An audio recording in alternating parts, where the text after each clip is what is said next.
নমস্কার বন্ধুরা, আজকে সকালে আমি মিওর টিফিনে একটা ওটস বানানা আর ড্রাই ফ্রুটস দিয়ে প্যানকেক বানিয়ে দিয়েছিলাম। সেটার রেসিপি আমি আপনাদের সাথে শেয়ার করছি। তাই জন্য প্রথমে একটা গ্রাইন্ডিং জারেতে আপনারা একটুখানি ওটস, দুধ, কলা আর ড্রাই ফ্রুটসের মধ্যে আমি এখানে কাজু, আমন্ড, ওয়ালনাট, মাখানা, একটু স্যাফরন ইউজ করেছি আর একটু হানি দিয়েছি।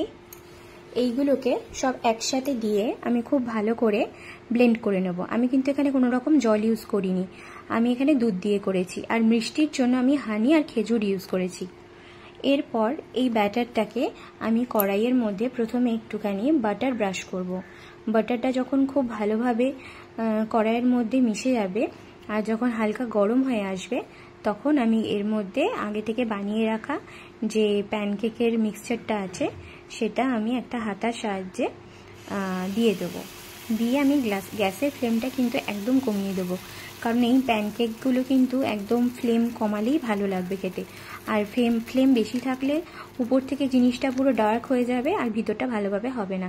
যখন দেখবেন এরকম বাবলস তৈরি হচ্ছে তার মানে ভাববেন একদিকটা হয়ে গেছে, অন্য দিকটা আবার ফ্লিপ করে দেবো আমি। এইভাবে আমি আস্তে আস্তে সমস্ত প্যানকেকগুলোকে করে নেব। এই প্যানকেকটা আপনারা বাচ্চাদের টিফিনে দিয়ে দেখবেন বা আপনারা নিজেরাও বাড়িতে ট্রাই করতে পারেন। ভীষণ হেলদি, আর যেহেতু আমি ড্রাই ফ্রুটসটা আগে থেকেই বানিয়ে রাখি, সেরকমভাবে ড্রাই ফ্রুটসটা যদি আপনাদের আগে থেকে বানানো থাকে তাহলে কিন্তু খেতে আরও ভালো লাগবে। আর আমি বলতে ভুলে গেছি, আমি এখানে ওই যখন মিক্সচারটা বানিয়েছিলাম তার মধ্যে একটুখানি ভ্যানিলা এসেন্স ইউজ করেছিলাম। অনেকেই আছে যারা ব্যানানার গন্ধটা ভালোবাসে না, সেই হিসেবে আপনি যদি একটুখানি এর মধ্যে ভ্যানিলা এসেন্স ইউজ করেন তাহলে কিন্তু ব্যানানার গন্ধটাও চলে যায় আর খেতেও খুব ভালো হয়।